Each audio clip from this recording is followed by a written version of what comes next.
The ads I get are like, check out this gun in the video game, poof, and there's a girl too. You know, my period app tells my Facebook that it's time to show me dog videos. Like, it's just endless advertising. Online ads can be freaky. Sometimes it feels like they're reading your mind, and sometimes they're completely unexpected. As the internet has become less anonymous, we leave a trail of our activities scattered across the websites we use. So what do we really give away when we click accept terms and conditions? And how can you keep some of the anonymity that used to make the internet fun? I was born in '97, so I've never known a world without the internet. I've been having offline conversations with people in the same boat about the massive changes happening in our digital lives and how we relate to each other. This is Word of Mouth, the series where we take those conversations online and get you up to speed on what exactly is going on. We asked young people across the country about targeted advertising and how they're handling it. Let's get into it. Definitely, like, the doctors hate her for this one trick, and it's like Ellen DeGeneres pulling off her skin. Campbell's soup ads. And I'm like, do you think I'm my grandmother? Like, what algorithm messed up to give me Campbell's soup? All of my ads are dog related, and she's a pit bull, and so all my ads are like, bulk up your dog now, like best bully food in the world. Oh, like weird foot things and costumes and just like household contraptions that you have no idea what purpose they serve. I get a lot of ads for joining the police, which pisses me off because I don't believe in police continuing to exist. Like just today, I was looking at Jackbox games on my PS4, and then I went on Instagram, and then like the PlayStation Store ad popped up, and I was like, leave me alone. The ads I get are like, check out this gun in the video game, poof, and there's a girl too. Poof. I've seen one where it's like, yo, get your milfs on Kijiji. It's like, dude, no. You can't get milfs on Kijiji. I have been getting a lot of ads for therapy, which is great, but it's not something I've been actively like looking for. Promoted tweets. That's pretty fun. You get just random people who have paid like $500 to get 5,000 people to see their stupid like joke or idea. I like it when that happens because it lets me know that people are trying to use the system. TikTok also listens to you. Like, things I talk about come on my For You page. How can that even be real?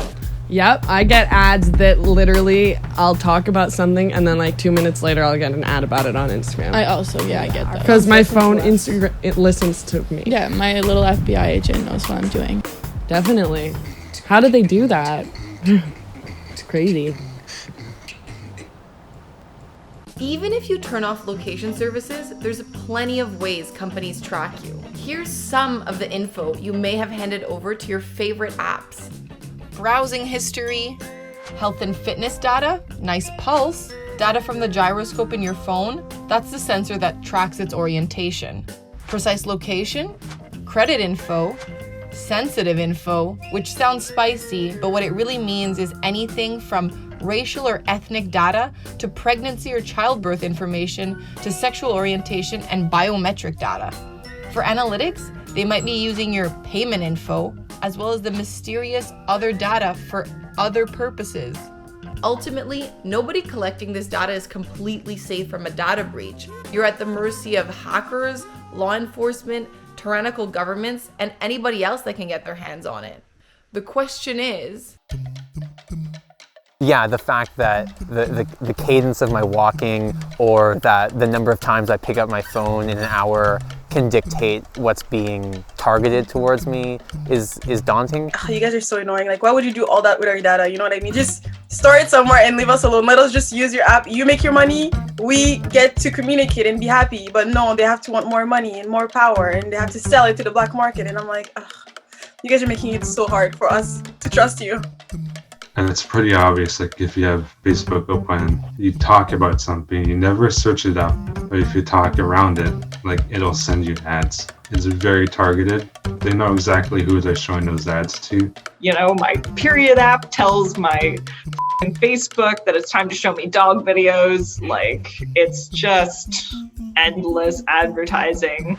Disclaimer, the tech giants deny listening in on us. Turns out they might only need your gyroscope data to find out that you're spread eagle on your bed and possibly craving shawarma. Since you've been providing a mountain of data to Facebook since you were 12, they'll use any and all of it to get you to make that 2 a.m. al-Basha order.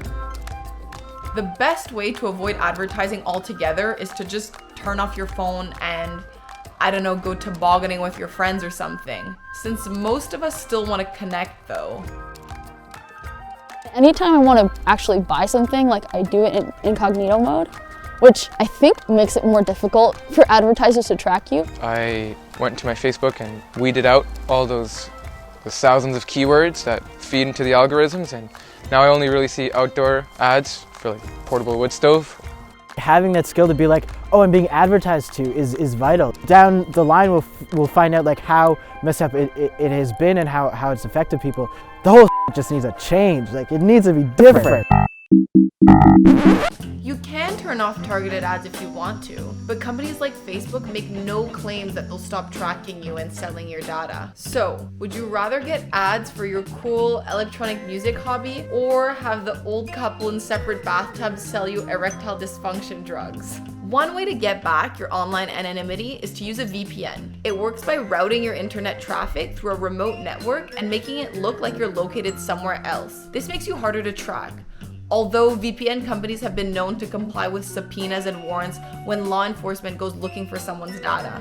As advertising gets more invasive, privacy of any kind could be impossible in a few decades. Tech companies could do a lot more than just put a U2 album in our iTunes. The federal government recently introduced Bill C-11. The legislation includes measures such as the right to opt out of having your data collected by third parties online. By getting organized, we can stand up to big tech and make sure we're in control of our online footprint.